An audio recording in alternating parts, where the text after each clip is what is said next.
হজরত ইমাম হুসাইন রাদিয়াল্লাহু তাআলা আনহুর জন্ম 5 শাবানুল মুআজ্জম 4 হিজরি। হজরত আলী রাদিয়াল্লাহু তাআলা আনহু এবং হজরত ফাতিমা রাদিয়াল্লাহু তাআলা আনহার ঘরে মদিনা মুনাওয়ারায় হয়েছিল।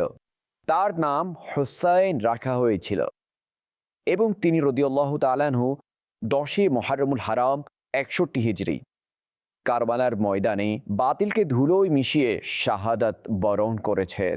শাস্তে হুসেন বাদশাহ আস্তে হুসেন।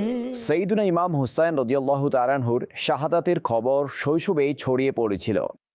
তা এভাবে যে একবার হযরত সৈয়দুনা জিবরিল আমিন আলাইহিস সালাতু ওয়াস সালাম দরবারের রিসালাতে উপস্থিত ছিলেন। তখন ইমাম হুসাইন রাদিয়াল্লাহু তাআলা আনহু উপস্থিত হলেন এবং হুজুর আলাইহিস সালাতু ওয়াস সালামের মোবারক কোলে বসে পড়লেন। জিবরিল আমিন আলাইহিস সালাতু ওয়াস সালাম আরজ করলেন, আপনার উম্মত আপনার এই পুত্রকে শহীদ করে দেবে।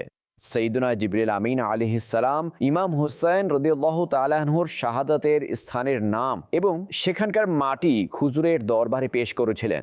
এই কারণে তার শাহাদাত তার শৈশব থেকেই প্রসিদ্ধ ছিল। ইমাম হুসাইন রাদিয়াল্লাহু তাআলা আনহুর একটি বৈশিষ্ট্য বর্ণনা করতে গিয়ে হযরত আল্লামা জামি রাহমাতুল্লাহি তাআলা আলাইহি বলেন, হযরত ইমামে আলী মাকাম সৈয়দুনা ইমাম হুসাইন রাদিয়াল্লাহু তাআলা আনহুর শান এই ছিল যে যখন অন্ধকারে উপবিষ্ট থাকতেন তখন তার মোবারক কপাল এবং উভয় পবিত্র গাল অর্থাৎ গালদ্বয় থেকে নূর নির্গত হতো এবং চারপাশ আলোকিত হয়ে যেত।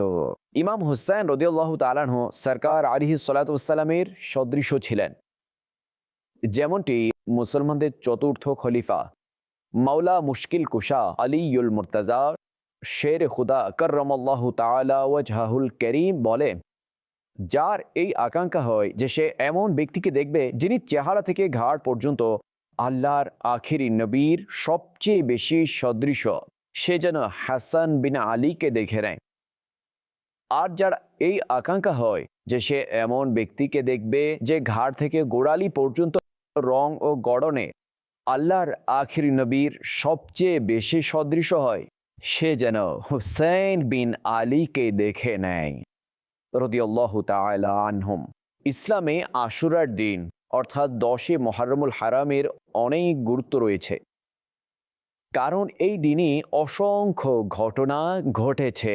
যেমন হযরত নূহ আলাইহিস সালাতু ওয়াস সালামের নৌকা যদি পাহাড়ে থামা, হযরত ইউনুস আলাইহিস সালামের মাছের পেট থেকে বেরিয়ে আসা, হযরত ইব্রাহিম খলিলুল্লাহ আলা নবিয়িনা ওয়া আলাইহিস সালাতু ওয়াস সালামের পবিত্র সৌভাগ্যমণ্ডিত জন্ম হওয়া, হযরত ঈসা আলাইহিস সালামের শুভ জন্ম হওয়া, হযরত মুসা আলা নবিয়িনা ওয়া আলাইহিস সালাতু ওয়াস সালাম এবং তার কওমের নীল নদ পার হওয়া, ফিরআউন এবং তার কওমের নীল নদে ডুবে যাওয়া। কিন্তু এই দিনটি সবচেয়ে বেশি খ্যাতি পেয়েছে এই কারণে যে এই দিনে সৈয়দুনা ইমাম হুসাইন রাদিয়াল্লাহু তাআলা আনহু এবং তার পরিবার আর তার সঙ্গী সাথীদের ক্ষুধা ও তৃষ্ণার্ত অবস্থায় কারবালার ময়দানে অত্যন্ত নির্মমভাবে শহীদ করা হয়েছে।